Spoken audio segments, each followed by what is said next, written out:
Hello, my name is Joaquin Purple, and this is my speech for Communication 100 at Grand King University. My topic is adoption.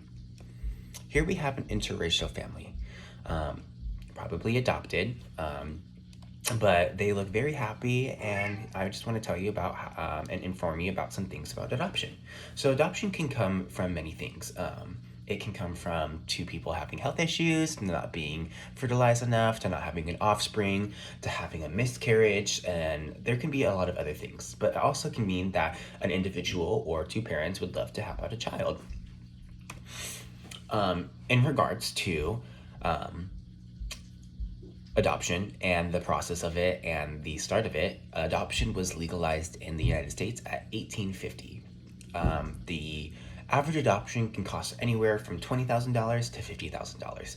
$20,000 being the lowest end rate, and then the $50,000 mark being mainly priority, the higher end rate of adoption. What most people get confused is that adoption and foster care are the same thing. They do the same purposes, but they have different outcomes. So, a foster care is a program that is completely funded by the government and paid for by the government mainly. And adoption is solely your choice. Both are your choice, but it's not funded by the government, and you do not get benefits for that child. Personal experiences. So I personally was adopted outside of the United States when I was 1 year old and brought to the United States when I was 1 year old. That being said, I have three other siblings. Two are adopted in the United States, and one is my parents' biological daughter. I'm very blessed to have this experience and be given this life, but I am one out of three that are adopted, and it's honestly changed my life completely. And I would have never asked for it to be any different. Um, Education in regards to adoption, there are a lot of goods more than bads when it comes to adoption in regarding education. It gives the child a better chance at education, mainly because when you're in a foster care, you aren't given the highest of education, nor are you put on the highest of importance list as a child who needs education as growing up. So, adoption, you have more reign and control as to what schools you send your child to, what schools you enroll them in, what school districts you are, what sports they do, if they're involved in after school programs or anything like that. Around 135,000 children are adopted in the United States.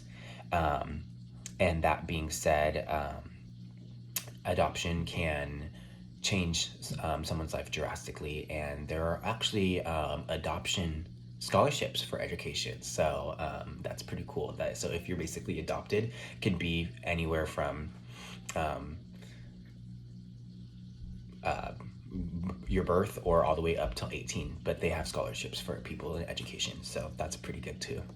Um, the good versus the bad. So, like anything, there is good and bad.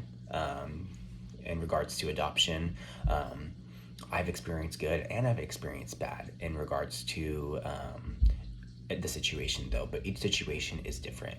I want to start off by saying that the adoption can be good, but also it can be detrimental to that child, depending on if that child's family who they got adopted into is loving enough, or because there are certain situations where the child is disregarded, and this happens more in of foster care systems, but also can happen in adoption situations where the individual or the guardians only are basically adopting or fostering because of the sole checks that they get from the government.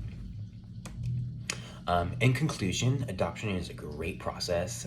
It's a little scary just because you can be denied the process, or somebody can be more qualified for the child than you.